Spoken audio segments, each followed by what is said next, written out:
മഴ തോരും മുൻപേ സീരിയലിന്റെ ലേറ്റസ്റ്റ് എപ്പിസോഡ് റിവ്യൂ ആണ് പറയുന്നത്. അങ്ങനെ രോഹിത്തിനെ കൂട്ടി അമ്പലത്തിൽ പോയി വീട്ടിലേക്ക് തിരികെ എത്തിയ അലീനയെ കണ്ടപ്പോൾ കൃഷ്ണമോൾ ഓടി വന്നു. അല്ല ചേച്ചി, ഇതെന്ത് പരിപാടിയായി കാണിച്ചത്? എന്നെയും കൂടി ഒന്ന് വിളിക്കാമായിരുന്നില്ലേ? ഞാനും കൂടി വരില്ലായിരുന്നോ എന്ന് അവൾ ചോദിച്ചു. അലീന ചെറുതായൊന്ന് ചിരിച്ചുകൊണ്ട് പറഞ്ഞു, എടോ, അത് പിന്നെ അമ്പലത്തിലേക്ക് പോവാന്ന് കരുതി ഇറങ്ങിയതല്ല. ആ വഴിക്ക് പോയപ്പോൾ ഒന്ന് കയറി തൊഴുത് പ്രാർത്ഥിച്ചെന്ന് മാത്രം. എന്നാലും എനിക്കും കൂടി വരാമായിരുന്നു എന്ന് പറഞ്ഞ കൃഷ്ണമോളോട്, സാരമില്ല, ഇനി പോകുമ്പോൾ നിന്നെയും കൂട്ടിക്കൊണ്ടുപോകാമെന്ന് അലീന അവൾക്ക് ഉറപ്പ് കൊടുത്തു. ആഹാ, അത് കൊള്ളാലോ. അപ്പൊ നാളെയും പോകുന്നുണ്ടോ എന്ന് അവൾ ചോദിച്ചപ്പോൾ ചിലപ്പോൾ നാളെയും പോകുന്നുണ്ടാവുമെന്ന് അലീന മറുപടി നൽകി. അപ്പോഴാണ് കൃഷ്ണമോള് രോഹിത്തിന്റെ മുഖത്ത് ശ്രദ്ധിച്ചത്. നേരത്തെ ഉണ്ടായിരുന്ന ആ ഒരു സങ്കടമൊക്കെ മാറി കുറച്ചൊക്കെ ഒരു സമാധാനം ആ ഒരു മുഖത്ത് വന്നതുപോലെ കൃഷ്ണമോൾക്ക് തോന്നി. രോഹിത് പതുക്കെ തന്റെ മുറിയിലേക്ക് നടന്നു കയറി. അന്നേരം കൃഷ്ണമോൾ അലീനയോട് ചോദിച്ചു, അല്ല നീജി ചേച്ചി, രോഹിത്തിനെ കൊണ്ടുപോകുന്ന സമയത്ത് പുറത്തുള്ള ആ ഒരു ആൾക്കാരൊക്കെ വല്ല പ്രശ്നവും ഉണ്ടാക്കിയോ? ഏയ് ഇല്ല മോളെ എന്ന് അലീന പറഞ്ഞപ്പോ എന്നിട്ടോ എന്ന് കൃഷ്ണമോള് വീണ്ടും ചോദിച്ചു. ഏയ് ഞാനവിടെ ഉണ്ടായിരുന്നില്ലേ, നമ്മൾ അവന്മാരെ അവിടെ നിന്ന് തുരത്തില്ലേ എന്നൊക്കെ അലീന ചിരിച്ചുകൊണ്ട് പറഞ്ഞു. അത് കേട്ടപ്പോൾ കൃഷ്ണമോൾക്ക് വലിയ ധൈര്യമായി. അലീന ചേച്ചി കൂടെയുണ്ടെങ്കിൽ എനിക്ക് നല്ല ധൈര്യമാണ്. ഇനി എന്താണെങ്കിലും പേടിക്കാനില്ല, ധൈര്യമായിട്ട് ചേച്ചിയുടെ കൂടെ വരാമെന്ന് അവൾ പറഞ്ഞു. അതേസമയം ബാലചന്ദ്രൻ ഫോൺ എടുത്ത് ഗംഗാധരനെ വിളിക്കുകയായിരുന്നു. ഫോണിലൂടെ ഗോവർദ്ധനന് ചില വീഡിയോസും കാര്യങ്ങളൊക്കെ അയച്ചു കൊടുത്തിട്ട് ബാലചന്ദ്രനോട് പറഞ്ഞു, അവന്മാർ കിട്ടിട്ട് 8ന്റെ പണി തന്നെ കൊടുക്കണമെന്ന്. എൻ്റെ മോനും അലീനയും കൂടി പുറത്തിറങ്ങിയ ആ ഒരു സമയത്തല്ലേ അവരെ ആവശ്യമില്ലാത്തതൊക്കെ പറഞ്ഞ് നാണം കെടുത്താൻ നോക്കിയത്. അതങ്ങനെ വെറുതെ വിട്ടാലൊന്നും ശരിയാവില്ലല്ലോ. അവരിനിയും നാളെ പുറത്തിറങ്ങേണ്ടതല്ലേ, അതുകൊണ്ട് ഒരു താക്കീത് കൊടുത്തില്ലെങ്കിൽ അവന്മാർ പഠിക്കില്ല. ഇത് കേട്ടപ്പോൾ ഗോവർദ്ധനൻ പറഞ്ഞു, അതെ അതെ, അങ്ങനെയാണെങ്കിൽ ബാലേട്ടനൊരു കാര്യം ചെയ്യ്, അവന്മാർ വേണ്ട പണി എന്താന്ന് വെച്ചാൽ ഞാൻ കൊടുത്തോളാമെന്ന് പറയും. അത്രയ്ക്ക് കടുത്ത പണിയൊന്നും കൊടുക്കേണ്ട, തൽക്കാലം അവന്മാരൊന്ന് പേടിപ്പിച്ച് വിട്ടാൽ മതി. കാരണം ഇനി ഒരിക്കൽ എൻ്റെ പെൺമക്കളോ അലീനയോ പുറത്തിറങ്ങുമ്പോൾ അവർക്കൊരു ബുദ്ധിമുട്ടൊന്നും ഉണ്ടാവാൻ പാടില്ല. അതിൻ്റെ പേരിൽ അവരെ ആരും ഉപദ്രവിക്കാനോ ചോദ്യം ചെയ്യാനോ പാടില്ല എന്ന് ബാലചന്ദ്രൻ കർശനമായി തന്നെ പറഞ്ഞു. അതൊക്കെ ഞാൻ ഏറ്റു ബാലേട്ടൻ, അതെനിക്ക് വിട്ടേക്കെന്ന് ഗോവർദ്ധൻ ഉറപ്പ് കൊടുത്തു. ഇതിനിടയിൽ തന്നെ വൈജയന്തി വല്ലാത്ത ടെൻഷനിലായിരുന്നു. അപ്പോഴാണ് ഗംഗാധരൻ അവരെ ഫോണിൽ വിളിക്കുന്നത്. വൈജയന്തിയുടെ വിശേഷങ്ങളൊക്കെ തിരക്കിയ ഗംഗാധരനോട് അവൾ അങ്ങ് പൊട്ടിത്തെറിച്ചു. എന്ത് വിശേഷം? എൻ്റെ കാര്യത്തിൽ അവിടെ ആർക്കെങ്കിലും വല്ല ശ്രദ്ധയുണ്ടോ? 2-3 ആങ്ങളമാരുണ്ടെന്ന് പറഞ്ഞിട്ട് എന്താ കാര്യം? അവരെങ്ങനെ എവിടെയോ കൊണ്ടുപോയി വിട്ടു എന്നല്ലാതെ എനിക്ക് സുഖമാണോ എന്നോ മറ്റോ ഒന്നും തന്നെ ഇതുവരെ അന്വേഷിച്ചിട്ടില്ല. ഒന്ന് വന്ന് നോക്ക് പോലും ചെയ്തില്ലല്ലോ. അന്നേരം ഗംഗാധരൻ പറഞ്ഞു, നിനക്ക് അവിടെ സുഖമാണ് എന്ന കാര്യം ഞങ്ങൾക്കറിയാമല്ലോ വൈജയെ. നിനക്കിവിടെ എന്തിൻ്റെ കുറവാ ഉള്ളത്? കുറവോ? എനിക്കിവിടെ പരമാനന്ദ സുഖമല്ലേ, രാജ്ഞിയെ പോലല്ലേ ഞാനിവിടെ വാഴുന്നത് എന്ന് അവൾ പരിഹസിച്ചുകൊണ്ട് പറഞ്ഞു. അതെ, നീ രാജ്ഞിയെ പോലെ തന്നെയാ വാഴുന്നേ. അത്ര സുഖം വേറെ എവിടുന്നാ കിട്ടുക എന്ന് ഗംഗാധരൻ ചോദിച്ചപ്പോൾ വൈജയന്തിക്ക് ദേഷ്യത്തോടെ തന്നെ പറഞ്ഞു, അതെ, ഏട്ടനൊരു കാര്യം മനസ്സിലാക്കിക്കോ, ഇവിടെ പട്ടിക്ക് തുല്യമാ ഇപ്പോൾ എൻ്റെ സ്ഥാനം. ഞാൻ ഇവിടെ ഉണ്ടെന്ന് പോലും ആരും മൈൻഡ് ചെയ്യുന്നില്ല. അച്ഛനും മക്കളൊക്കെ ഇപ്പോൾ ഒറ്റക്കെട്ടാണ്, ഞാൻ മാത്രമായി ഇവിടെ ഒറ്റപ്പെട്ടു പോയി. അത് കേട്ടപ്പോൾ ഗംഗാധരൻ അവളെ ഉപദേശിക്കാൻ നോക്കി. അത് പിന്നെ നീ അവരോടൊപ്പം ഒന്ന് സഹകരിക്കാത്തത് കൊണ്ടല്ലേ വൈജയെ. നീ ബാലചന്ദ്രനുമായി നല്ല രീതിയിൽ ഇടപെടാൻ നോക്ക്, അല്ലാതെ കുറ്റപ്പെടുത്തി മാറി നിന്നിട്ട് വല്ല കാര്യമുണ്ടോ എന്ന് ചോദിക്കും. ഇങ്ങനെയൊക്കെ പറഞ്ഞപ്പോൾ ഗംഗാധരന് പതിയെ ദേഷ്യം വന്നു. അവസാനം അയാൾ ആ ഒരു കോളങ്ങ് കട്ടിയാണ്. അതോടുകൂടെ വൈജയന്തി അങ്ങ് കട്ടക്കലിപ്പിലായി. എല്ലാവരും തന്നെ ഉപേക്ഷിച്ച മട്ടാണ്, ആർക്കും തന്നെ വേണ്ടാതായി. അലീന ബാലചന്ദ്രന്റെ അവിഹിത ബന്ധത്തിലുള്ള മകളായിട്ട് കൂടി അവളെ എല്ലാവരും അംഗീകരിച്ചു. തന്നെ മാത്രം ഇവിടെ ആർക്കും വേണ്ട എന്ന ചിന്തയായിരുന്നു അവളുടെ മനസ്സിൽ. അതിനു പുറമെ രോഹിത്തും കൃഷ്ണമോളും എല്ലാവരും അലീനയോട് സ്നേഹം കാണിക്കുന്നത് കാണുമ്പോൾ വൈജയന്തിക്ക് അതൊട്ടും തന്നെ സഹിക്കാൻ കഴിയുന്നില്ല. അങ്ങനെ അന്ന് വൈകുന്നേരം ആഹാരം കഴിക്കാൻ വിളിച്ചപ്പോൾ വൈജയന്തി വരാനൊന്നും കൂട്ടാക്കിയില്ല. അന്നേരം ബാലചന്ദ്രൻ ഉറപ്പിച്ചു പറഞ്ഞു, ആരെയും പ്രത്യേകിച്ച് നിർബന്ധിച്ച് ആഹാരം കഴിപ്പിക്കേണ്ട കാര്യമൊന്നുമില്ല, സമയമാകുമ്പോൾ അങ്ങ് വിളിച്ചേക്കണം. വിശക്കുന്നവർ വന്ന് കഴിച്ചിട്ടങ്ങ് പോയിക്കോളും, അല്ലാതെ ആരെയും താലപ്പൊലിയെടുത്ത് വിളിക്കേണ്ട കാര്യമൊന്നുമില്ല എന്ന് പറയും. മുറിക്കുള്ളിൽ നിന്ന് ഇതൊക്കെ കേട്ട വൈജയന്തിക്ക് കാര്യം മനസ്സിലായി. തന്നോടുള്ള ദേഷ്യത്തിലാണ് ഇതൊക്കെ ബാലചന്ദ്രൻ പറയുന്നത് എന്ന്. ഈ സമയത്തിന് കമലമ്മയും വല്ലാത്ത ടെൻഷനിലായിരുന്നു. അവർ മനുവിൻ്റെ അടുത്തേക്ക് ചെന്നുകൊണ്ട് തന്നെ പറഞ്ഞു, എടാ മനു, നീ എങ്ങനെയെങ്കിലും പോയിട്ട് അലീനയോടൊന്ന് സംസാരിക്ക്. ശരണ്യോട് പറഞ്ഞ് അവന് ജാമ്യം കിട്ടാൻ വേണ്ടിയിട്ട് ഈ ഒരു പോക്സോ കേസിൽ നിന്നും അവനൊന്ന് ഒഴിവാക്കണം. നീ അലീനയോട് പറയണം. എൻ്റെ അമ്മേ, ഇത് ഞാൻ എത്ര വട്ടം അമ്മയോട് പറഞ്ഞതാ? ഞാൻ പറഞ്ഞ അവളിനി കേൾക്കുമെന്ന് അമ്മക്ക് തോന്നുന്നുണ്ടോ? വെറുതെ പോയി നാണം കെടുത്തേ ഉള്ളൂ. അമ്മ തന്നെ നേരിട്ട് പോയിട്ട് അവളോട് പറ. അമ്മ പറഞ്ഞാൽ ചിലപ്പോൾ അവൾ കേട്ടാലോ എന്ന് മനു ചോദിച്ചപ്പോൾ ഞാൻ ചെന്ന് പറയണമല്ലേ, ഞാൻ പോയി അവളുടെ കാല് പിടിക്കണമല്ലേ? അതൊക്കെ നിനക്ക് ചെയ്തൂടെ എന്ന് കമലമ്മ ചോദിച്ചു. ഓഹോ, അപ്പോ അമ്മക്ക് അന്തസ്സും അഭിമാനമൊക്കെ ഉണ്ടല്ലേ.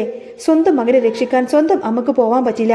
പക്ഷേ ഞാൻ പോയി നാണം കെടണം. അമ്മയുടെ മനസ്സിലിരിപ്പ് കൊള്ളാലോ. എന്തായാലും വീണ്ടും നാണം കെടാനൊന്നും ഞാൻ ഒരുക്കമല്ല. ഞാൻ പറഞ്ഞാലും അവളത് അനുസരിക്കുമെന്നൊന്നും എനിക്ക് തോന്നുന്നില്ല എന്ന് മനു തീർത്തും പറഞ്ഞു. ആ ഹരി പറഞ്ഞത് സത്യമാണോ എന്ന് പോലും നമുക്കറിയില്ല. അവനല്ലേ പറയുന്നത് ആ പെൺകുട്ടിയെ ഇതിനു മുൻപ് ഉപദ്രവിച്ചിട്ടില്ല എന്ന്. എനിക്ക് അവനെ ഒട്ടും വിശ്വാസമില്ലാമേ. വായെടുത്ത അവൻ കള്ളം മാത്രമേ പറയുള്ളൂ എന്നൊക്കെ മനു കൂട്ടിച്ചേർത്തു. ഇതേ സമയം ഊർമിളാദേവി വീട്ടിൽ വന്ന് ഭർത്താവുമായി സംസാരിക്കാണ്. ചിന്നുമോളെക്കുറിച്ച് തന്നെയായിരുന്നു അവരുടെ സംസാരം. ആ പെൺകുട്ടിയെ തനിക്ക് വല്ലാതധികം ഇഷ്ടപ്പെട്ടു പോയി എന്നും അവളുടെ സംസാരവും കളിയും ചിരിയുമൊക്കെ ഭയങ്കര രസമാണെന്നും അവർ പറഞ്ഞു. അവൾക്ക് നല്ല ഭംഗിയുമുണ്ട്. നമുക്ക് അവളെങ്ങ് ദത്തെടുത്താലോ എന്ന് അവർ ഭർത്താവിനോട് ചോദിച്ചു. ഒരാൺകുട്ടിയെ ദത്തെടുക്കാനായിരുന്നു അവർ അനാഥാലയത്തിലേക്ക് പോയത്. പക്ഷേ ചിന്നുമോളെ കണ്ടപ്പോൾ അവർക്ക് അവളെ വല്ലാതങ്ങ് ഇഷ്ടപ്പെട്ടു. അങ്ങനെയാണെങ്കിൽ 2 കുട്ടികളെ ദത്തെടുത്താലോ എന്നൊരാലോചന അവരുടെ മനസ്സിൽ വന്നു. ചിന്നുമോളുടെ ആ ഒരു കൊഞ്ചലും ചിരിയും ഊർമിളയുടെ മനസ്സിൽ നിന്നും മായുന്നുണ്ടായിരുന്നില്ല. അങ്ങനെ ഭർത്താവുമായി ആ ഒരു കാര്യത്തിൽ അവരൊരു തീരുമാനത്തിലെത്തുന്നുണ്ട്. എന്നാൽ ചിന്നുമോളെ അവർക്ക് വിട്ടുകിട്ടുമോ എന്ന കാര്യത്തിൽ അവർക്ക് ചെറിയൊരു ടെൻഷനും ഉണ്ടായിരുന്നു. ഈ സമയത്തന്നെ അലീന നേരെ രോഹിത്തിന്റെ മുറിയിലേക്ക് ചെന്നു. അവിടെ രോഹിത് എന്തൊക്കെയോ അങ്ങനെ ആലോചിച്ചിരിക്കുകയായിരുന്നു. അലീന അവനോട് ചോദിച്ചു, ഞാൻ ഇന്ന് ക്ഷേത്രത്തിൽ പോയപ്പോൾ ഒരു കാര്യം പറഞ്ഞിരുന്നല്ലോ, നിന്റെ കോളേജിൽ പോകുന്നതിനെ കുറിച്ച്. അതെന്തായി എന്ന്. അത് പിന്നെ എന്നൊക്കെ പറഞ്ഞ് പതറിയ രോഹിത്തിനോട് അലീന വീണ്ടും പറഞ്ഞു, അതെ, ഇനി പോകാതിരുന്നിട്ടൊന്നും കാര്യമില്ല. നീ പോവണം. നമ്മൾ മടി പിടിച്ചിരുന്ന പിന്നെ ഒരിക്കലും പോകാൻ പറ്റില്ലെന്ന് വരും. ക്ലാസ്സും കാര്യങ്ങളൊക്കെ മിസ്സാവും. പിന്നെ ഒന്നേന്ന് നിന്ന് തുടങ്ങേണ്ടി വരും. അതുകൊണ്ട് ധൈര്യമായിട്ട് തന്നെ നീ ഇനി കോളേജിലേക്ക് പോകണം. ഇനിയിപ്പോൾ നിനക്ക് പോകാൻ പേടിയുണ്ടെങ്കിൽ അച്ഛനെ കൂടെ വിടാം, അല്ലെങ്കിൽ ഞാനും അച്ഛനും കൂടെ വരാമെന്നൊക്കെ പറയാണവള്. എന്നാൽ രോഹിത്തിന് വല്ലാത്തൊരു മടിയായിരുന്നു. അവൻ പറഞ്ഞു, ഇല്ല ലീനേജി, ഞാൻ അങ്ങനെ അവിടെ ചെന്ന് കുട്ടികളുടെ മുഖത്ത് എങ്ങനെ നോക്കും? അവരെങ്ങനെയായിരിക്കും എന്നെ എങ്ങനെ കാണുന്നത്? ഞാൻ തെറ്റൊന്നും ചെയ്തിട്ടില്ല എന്ന് പറഞ്ഞാലും അവരുടെ നോട്ടം അതൊന്നും വിശ്വസിക്കുന്ന മട്ടിലായിരിക്കില്ലല്ലോ. അലീന അവനെ ആശ്വസിപ്പിച്ചു. അതൊക്കെ വെറും നിന്റെ തെറ്റിദ്ധാരണയാ മോനെ. കുറച്ച് ദിവസം കഴിയുമ്പോൾ എല്ലാവരും അത് മറക്കും. നീ നന്നായി പഠിച്ച് നല്ല മിടുക്കനാവാൻ നോക്ക്. ഈ അവസ്ഥയിൽ നിന്നും നീ കരകയറണം, അല്ലെങ്കിൽ ഒരിക്കലും ഇതിൽ നിന്നും പുറത്തിറങ്ങാനാവില്ല എന്ന് അലീന അവനെ ഉപദേശിച്ചു. എന്നിട്ടും രോഹിത്തിന് വല്ലാത്ത ബുദ്ധിമുട്ട് തോന്നി. ഇത്രയും നല്ലൊരു സാഹചര്യം ഉണ്ടായിട്ടും നീ പഠിക്കാതിരുന്ന നാളെ നീ തന്നെ അതോർത്ത് വിഷമിക്കും. ഇതുപോലും കിട്ടാത്ത എത്രയോ കുട്ടികൾ പുറത്തുണ്ടെന്നറിയാമോ? നീ അതൊന്ന് ചിന്തിച്ചു നോക്ക്.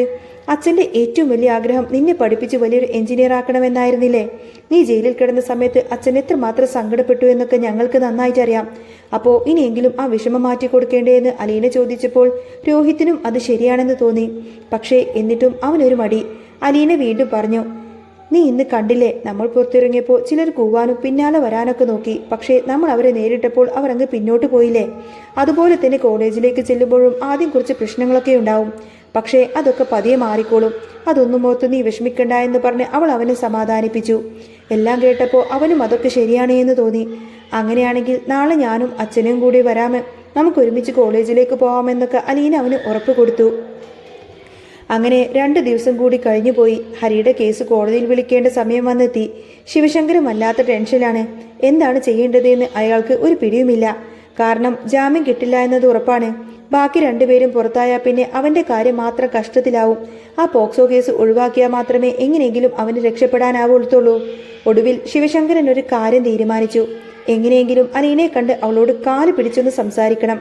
ശരണ്യയോട് സംസാരിച്ച് മൊഴി മാറ്റാൻ അലീനയോട് അപേക്ഷിക്കണം. അവനെ പുറത്തിറക്കാനുള്ള അവസാന വഴി ഇത് മാത്രമാണ്. അവൾ മൊഴി മാറ്റി 2 വർഷം മുൻപ് അവൻ പീഡിപ്പിച്ചിട്ടില്ല എന്ന് തന്നെ പറഞ്ഞ പോക്സോ കേസ് ഒഴിവായി കിട്ടും. അവന് ജാമ്യം കിട്ടും. അങ്ങനെ എന്തെങ്കിലും ചെയ്യാൻ പറ്റുമോ എന്ന് നോക്കാൻ വേണ്ടി അയാൾ അലീനയെ കാണാൻ വരുന്നുണ്ട്. ഇതേ സമയത്തിന് ചിന്നുമോളെ ദത്തെടുക്കാൻ വേണ്ടി ഊർമിളാദേവി വരികയും അവളെ കൊണ്ടുപോവുകയൊക്കെ ചെയ്യുന്നുണ്ട്. അതിനുശേഷമായിരിക്കും ഗ്രേസ്യാമ്മയും മാമച്ചനൊക്കെ ആ ഒരു വലിയ സത്യം മനസ്സിലാക്കുന്നത്. ചിന്നുമോൾ ശരിക്കും അവളുടെ സ്വന്തം മോന്റെ കുഞ്ഞാണ് എന്ന ആ ഒരു സത്യം. ടോണി ആ കുഞ്ഞിനെക്കുറിച്ച് അന്വേഷിക്കണ്ട എന്ന് പറഞ്ഞുവെങ്കിലും അവനത് വല്ലാത്ത മനസ്താപം തോന്നി തുടങ്ങിയിട്ടുണ്ട്. അവരുടെ മകൻ മരിച്ചു പോയതല്ലേ, ആ മകന്റെ കുഞ്ഞല്ലേ ഇനി ഒരു ഏക ആശ്രയം. അതുകൊണ്ട് തന്നെ എങ്ങനെയെങ്കിലും ആ കുഞ്ഞിനെ അന്വേഷിച്ച് കണ്ടുപിടിക്കണമെന്നൊക്കെ അവർക്ക് തോന്നി. എന്നിട്ട് അവർ തന്നെ ആ ഒരു കുഞ്ഞിനെ അന്വേഷിച്ചു കൊണ്ട് തന്നെ നേരിട്ടിറങ്ങുന്നുണ്ട്. ആ ഒരു അന്വേഷണത്തിലാണ് ചിന്നുമോൾ തങ്ങളുടെ സ്വന്തം കൊച്ചുമോളാണെന്നൊക്കെ ആ ഒരു സത്യമൊക്കെ അവർ തിരിച്ചറിയുന്നത്. പിന്നീട് അങ്ങനെ പിറ്റേ ദിവസം രാവിലെ തന്നെ അലീനയും ബാലചന്ദ്രനും കൂടി രോഹിത്തിനെ കൂട്ടി അവൻ പഠിക്കുന്ന കോളേജിലേക്ക് തിരിച്ചു. കോളേജ് ഗേറ്റിലെത്തിയപ്പോൾ തന്നെ രോഹിത്തിന്റെ നെഞ്ചിടിപ്പ് വല്ലാതെ കൂടിയിരുന്നു. ചുറ്റും കൂടി നിൽക്കുന്ന കുട്ടികളുടെ ആ ഒരു കൂർത്ത നോട്ടം കാണുമ്പോൾ അവന് വല്ലാത്ത ഭയവും അപകർഷതാബോധവും തോന്നി. എങ്ങനെയെങ്കിലും അവിടെ നിന്നും ഓടിപ്പോയാൽ മതിയായിരുന്നു എന്നായിരുന്നു അവന്റെ ഉള്ളിൽ. പക്ഷേ അലീന അവന്റെ കൈ മുറുകെ പിടിച്ച് അവന് വലിയൊരു ധൈര്യം കൊടുത്തു. അവരൊന്നിച്ച് ക്ലാസ് മുറിയിലേക്ക് കയറുമ്പോൾ ചിലരൊക്കെ അടക്കം പറയുന്നുണ്ടായിരുന്നു, ഇവൻ ജയിലിൽ കിടന്നവനല്ലേ, അവനിതൊക്കെ എങ്ങനെ സാധിക്കുന്നു എന്നൊക്കെ. ഇത് കേട്ട് രോഹിത്തിന് വല്ലാതെ സങ്കടപ്പെട്ട് തല താഴ്ത്തിയെങ്കിലും അലീന അവിടെ ഒട്ടും തന്നെ പതറാതെ എല്ലാവരുടെയും മുന്നിൽ വെച്ച് ഉച്ചത്തിൽ തന്നെ പറഞ്ഞു, അതെ, ഇവൻ ജയിലിൽ പോയിട്ടുണ്ട്. പക്ഷേ അത് ഇവൻ ചെയ്ത തെറ്റിനല്ല, ചെയ്യാത്ത തെറ്റിന്റെ പേരില ഇവൻ ജയിലിലേക്ക് പോയത്. ഇവൻ നന്നായി പഠിച്ച് മിടുക്കനായിട്ട് ഇതിനൊക്കെ മറുപടി തരും. ആർക്കെങ്കിലും എന്തെങ്കിലും ചോദിക്കാനുണ്ടെങ്കിൽ എന്നോട് ചോദിക്കാം. അലീനയുടെ ആ ഒരു ധൈര്യം നിറഞ്ഞ വാക്ക് കേട്ടപ്പോൾ തന്നെ ബാക്കിയുള്ള കുട്ടികൾക്ക് എന്തോ വല്ലാത്തൊരു ബഹുമാനം തോന്നി. ആരും പിന്നെ ഒന്നും തന്നെ മിണ്ടിയില്ല. രോഹിത്തിന് അത് വലിയൊരു ആശ്വാസമായി. പതിയെ അവൻ സാഹചര്യവുമായി പൊരുത്തപ്പെട്ടു തുടങ്ങി. ഇതേ സമയത്ത് ശിവശങ്കരൻ തന്റെ പഴയ ഗമയൊക്കെ മാറ്റിവെച്ച് അലീനയെ കാണാൻ അവരുടെ വീട്ടിലേക്കെത്തി. അപ്പോഴേക്കും അഹങ്കാരത്തോടെ മാത്രം സംസാരിച്ചിരുന്ന അയാൾ അലീനയുടെ മുന്നിൽ കൈ കൂപ്പി നിന്നുകൊണ്ട് സംസാരിക്കാണ്. മോളെ അലീനെ, എന്റെ മോൻ ഹരിയെ നീ എങ്ങനെയെങ്കിലും ഒന്ന് രക്ഷിച്ചു തരണം. ആ ശരണ്യയോടൊന്ന് മൊഴി മാറ്റി തരാൻ നീ പറയണം. ഈ പോക്സോ കേസ് മാത്രം ഒന്ന് ഒഴിവാക്കി തന്നാൽ മതി. അവന് ജാമ്യം കിട്ടും. ബാക്കി എന്ത് വേണമെങ്കിലും ഞാൻ ചെയ്തോളാം എന്നൊക്കെ പറഞ്ഞ് അയാൾ അങ്ങ് പൊട്ടിക്കരഞ്ഞു. പക്ഷേ അലീനക്കാണെങ്കിൽ ഇത് കേട്ടിട്ട് യാതൊരുവിധ കുലുക്കവും ഉണ്ടായില്ല. അങ്കിൾ എന്താ ഈ പറയുന്നത്? അവൻ ചെയ്തത് ചെറിയൊരു തെറ്റാണോ? ഒരു പെൺകുട്ടിയുടെ ജീവിതം നശിപ്പിച്ചല്ലേ അവൻ. എന്നിട്ട് അവനെ രക്ഷിക്കാൻ ഞാൻ കൂട്ടുനിൽക്കണമെന്ന് അങ്കിളിന് എങ്ങനെ പറയാൻ തോന്നി? അവൻ ചെയ്ത തെറ്റിനുള്ള ശിക്ഷ അവൻ അനുഭവിക്കുക തന്നെ വേണം. അതിലൊരു വിട്ടുവീഴ്ചയുമില്ല എന്ന് അലീന തീർത്തും പറഞ്ഞു. അതോടെ ശിവശങ്കരന്റെ സകല പ്രതീക്ഷകളും അങ്ങ് തീർന്നു. കോടതിയിൽ കേസ് വന്നപ്പോൾ ഹരിക്ക് ജാമ്യം നിഷേധിക്കപ്പെട്ടു. അവൻ അർഹിക്കുന്ന ശിക്ഷ തന്നെ കിട്ടുമെന്ന് ഉറപ്പായി. ഇതേ സമയം വീട്ടിൽ വൈജയന്തിയുടെ അവസ്ഥ വല്ലാത്ത ദയനീയമായിരുന്നു. അവർ വിചാരിച്ചത് താൻ എല്ലായിടത്തും പിഴങ്ങി മുറിയിൽ അടച്ചിരുന്ന ബാലചന്ദ്രനും മക്കളും വന്ന് അവളുടെ കാല് പിടിക്കുമെന്നൊക്കെയായിരുന്നു. എന്നാൽ ആരും അവളെ മൈൻഡ് ചെയ്യാതെ അവരുടെ പാട്ടിലങ്ങ് പോയി. സ്വന്തം ആങ്ങളമാര് പോലും തന്നെ തിരിഞ്ഞു നോക്കാതായതോടുകൂടി തന്നെ വൈജയന്തിക്ക് തന്റെ തെറ്റുകളൊക്കെ പതിയെ പതിയെ മനസ്സിലായി തുടങ്ങി. താൻ എന്തിനായിരുന്നു അലീനയോട് ഇത്രമാത്രം ശത്രുത കാണിച്ചത്? അവൾ ഈ വീടിന് എന്ത് ദ്രോഹമോ ചെയ്തത്? അവസാനം ആരാരുമില്ലാതെ ഗതികെട്ട് ഒരു ദിവസം വൈജയന്തി തന്നെ അലീനയുടെ അടുത്തേക്ക് വന്ന് പൊട്ടിക്കരഞ്ഞുകൊണ്ട് മാപ്പ് ചോദിക്കുന്നുണ്ട്. എന്നെ വെറുക്കരുത് മോളെ, ഞാൻ ചെയ്തതൊക്കെ എൻ്റെ വിവരക്കേട് കൊണ്ടാ. എനിക്കിപ്പോൾ എല്ലാം മനസ്സിലായി എന്നൊക്കെ അവർ കരഞ്ഞു പറയുമ്പോൾ അലീന അവരെ സ്നേഹത്തോട് ചേർത്ത് പിടിച്ചു. അലീനയുടെ ആ ഒരു വലിയ മനസ്സ് കണ്ടപ്പോൾ വൈജയന്തിക്ക് ശരിക്കും പശ്ചാത്താപം തോന്നി. അവരങ്ങനെ ഒന്നായി. അതിനിടയിൽ ഊർമിളാദേവി ചിന്നുമോളെ അനാഥാലയത്തിൽ നിന്ന് നിയമപരമായി തന്നെ ദത്തെടുത്ത് തങ്ങളുടെ വീട്ടിലേക്ക് കൊണ്ടുപോയിരുന്നു. ആ വലിയ വീട് മുഴുവൻ പെട്ടെന്ന് ചിന്നുമോളുടെ ചിരിയും കളിയും കൊഞ്ചലും കൊണ്ട് നിറഞ്ഞു. അവർക്കത് വലിയ സന്തോഷമായി. എന്നാൽ ഇതൊന്നും തന്നെ അറിയാതെ മാമച്ചായൻ തന്റെ മരിച്ച മകന്റെ കുഞ്ഞിനെ തേടിയിട്ടുള്ള അലച്ചിലായിരുന്നു. എങ്ങനെയെങ്കിലും ആ കുഞ്ഞിനെ കണ്ടെത്തണമെന്ന് അവർ ഉറപ്പിച്ചു. ഒടുവിൽ ഒരുപാടധികം അന്വേഷണത്തിന് ശേഷം ആ ഒരു വലിയ സത്യം കണ്ടെത്തി. അനാഥാലയത്തിലുണ്ടായിരുന്ന ഇപ്പോൾ ഊർമിളാദേവി കൊണ്ടുപോയിരിക്കുന്ന ആ ഒരു ചിന്നുമോള് മറ്റാരുമല്ല, അത് തങ്ങളുടെ സ്വന്തം ചോരയാണെന്ന് ആ ഒരു വിവരം ദേശീയാമ്മയും മാമച്ചനും അറിയുമ്പോൾ അവർക്കത് വിശ്വസിക്കാൻ കഴിഞ്ഞില്ല. സന്തോഷവും സങ്കടവും കൊണ്ട് അവരങ്ങ് പൊട്ടിക്കരഞ്ഞുപോയി. അന്ന് തന്നെ അവർ ഊർമിളാദേവിയുടെ വീട്ടിലേക്ക് പാഞ്ഞെത്തി. അവിടെ മുറ്റത്ത് ചിരിച്ചു കളിച്ചുകൊണ്ടിരിക്കുന്ന ചിന്നുമോളെ കണ്ടപ്പോൾ ഗ്രേസ്യാമ്മ ഓടിച്ചെന്ന് അവളെ അങ്ങ് വാരി പുണർന്നു. ഇത് ഞങ്ങളുടെ സ്വന്തം കൊച്ചുമോളാ, ഞങ്ങളുടെ ജീവനായെന്നൊക്കെ പറഞ്ഞ് അവരൊന്ന് നെഞ്ചത്തടിച്ച് കരയുമ്പോൾ ഊർമിളാദേവിക്കും ഭർത്താവിനും വല്ലാത്തൊരു ഷോക്കായിരുന്നു. അവർക്ക് പ്രാണനായി മാറിയ ചിന്നുമോളെ വിട്ടുകൊടുക്കാൻ ഒട്ടും തന്നെ താല്പര്യമുണ്ടായിരുന്നില്ല. പക്ഷേ ടോണിയുടെ കുടുംബത്തിന്റെ ആ ഒരു കുഞ്ഞിന്റെ യഥാർത്ഥ ബന്ധുക്കളാണെന്ന് തെളിയിക്കുന്ന രേഖകളും തെളിവുകളും എല്ലാം തന്നെ നിരത്തിയുന്ന സമയത്തിന് നിയമപരമായി അവർക്ക് വേറെ വഴിയൊന്നുമില്ലാതെ വന്നു. സങ്കടത്തോടു കൂടിയാണെങ്കിലും അവർ ആ കുഞ്ഞിനെ നേരെ മാമച്ചായനും ഗ്രേസ്യാമ്മക്കും കൈമാറി. സ്വന്തം ചോരയെ തിരിച്ചു കിട്ടിയ സന്തോഷത്തിൽ മാമച്ചായനും ഗ്രേസ്യാമ്മയും ചിന്നുമോളെയും കൂട്ടി അവരുടെ വീട്ടിലേക്ക് മടങ്ങി. രേവതിക്കുട്ടിക്കും ഒരുപാടധികം സന്തോഷമായിരുന്നു. അവരുടെ സ്വന്തം കുഞ്ഞാണെന്നറിഞ്ഞതോടുകൂടി തന്നെ അലീനക്ക് പോലും അത് വിശ്വസിക്കാനായില്ല. അങ്ങനെ ഒരുപാട് നാളത്തെ കണ്ണുനീരിനും കാത്തിരിപ്പിനും ശേഷം ആ കുടുംബത്തിലൊക്കെ വലിയൊരു സന്തോഷം വന്നെത്തി. അലീനയും ബാലചന്ദ്രനും രോഹിത്തും കൃഷ്ണമോളും വൈജയന്തിയും എല്ലാവരും ഒത്തുചേർന്ന് സ്നേഹത്തോടെയും സന്തോഷത്തോടെയും നിൽക്കുന്ന ഒരു അടിപൊളി സൂപ്പർ രംഗങ്ങളൊക്കെ ഇനി വരാൻ പോകുന്നുണ്ട് കേട്ടോ. അപ്പോൾ നിങ്ങൾക്ക് ഈ ഒരു ചാനൽ ഇഷ്ടമാവുകയാണെങ്കിൽ സബ്സ്ക്രൈബ് ചെയ്യാനും സപ്പോർട്ട് ചെയ്യാനും മറക്കല്ലേ. നെക്സ്റ്റ് വീഡിയോ ഉടനെ വരാം. ബൈ.